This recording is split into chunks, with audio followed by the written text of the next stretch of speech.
پہلی دوسری اور تیسری ربیع الاول ایک خاص وظیفہ کیا جاتا ہے۔ جو بھی انسان اس عمل کو کرتا ہے تو محمد و آل محمد کے صدقے ان 3 دنوں میں ہی اس کی دعا قبول ہو جاتی ہے۔ وہ عمل جیسے ہی ربیع الاول کا چاند آسمان پہ ظاہر ہو اس رات ایک سجدہ کرنا ہے، اور دوسری ربیع الاول بھی سجدہ کرنا ہے، اور تیسری ربیع الاول بھی سجدہ کرنا ہے، اور اس سجدے میں سورہ کوثر کو 207 مرتبہ پڑھنا ہے۔ اے لوگو، جو انسان پہلی ربیع الاول، دوسری ربیع الاول اور تیسری ربیع الاول ایک ہی وقت عشاء کے بعد سجدہ کرے اور سجدے میں 207 مرتبہ سورہ کوثر پڑھ کے سجدے میں ہی اپنی دعا اللہ کے رسول کے صدقے اللہ سے مانگے تو اللہ پاک اس کے سجدے سے سر اٹھانے سے پہلے ہی اس کی دعا قبول کر دیتا ہے۔ ان 3 دنوں میں غیبی اسباب اس کے لیے پیدا کرتا ہے اور وہ چیزیں اسے عطا کرتا ہے جو اس کی تقدیر میں نہیں ہوتی۔ تبھی پہلی، دوسری، تیسری ربیع الاول سو کے نہ گوانا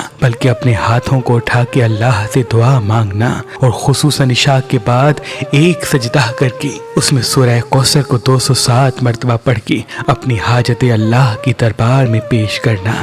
دیکھنا تمہارے ناممکن کام بھی ممکن ہو جائیں گے۔ اس زمین پہ عظیم نعمتوں میں سے ایک نعمت پخراج پتھر ہے، کیونکہ جس بھی انسان کے ہاتھ میں پخراج پتھر پہنا ہوتا ہے تو اللہ اس انسان کے راستے شہرت، عزت کے لیے کھول دیتا ہے۔ اللہ کے ولی میرے دادا حضرت شاہ شمس تبریز سبزواری نے فرمایا کہ جب جب سورج کی روشنی انسان کے ہاتھ میں پہنے ہوئے پخراج کو لگتی ہے تو وہ انسان کے دماغ سے جڑ جاتا ہے، اور اس کی شعائیں انسان کے وجود میں محنت کرنے کا جذبہ، حاضر دماغی سے جواب دینے کا ہنر اور اپنے مقصد کی طرف بڑھنے کا جذبہ پیدا کرتی ہے۔ تبھی اس پتھر کو شہرت کا پتھر بھی کہتے ہیں۔ آج کل اور پرسوں اگر آپ یہ پخراج پتھر لیں گے تو اس کے ساتھ یہ پڑھا ہوا در نجف آپ کو فی سبیل اللہ گفٹ دیا جائے گا۔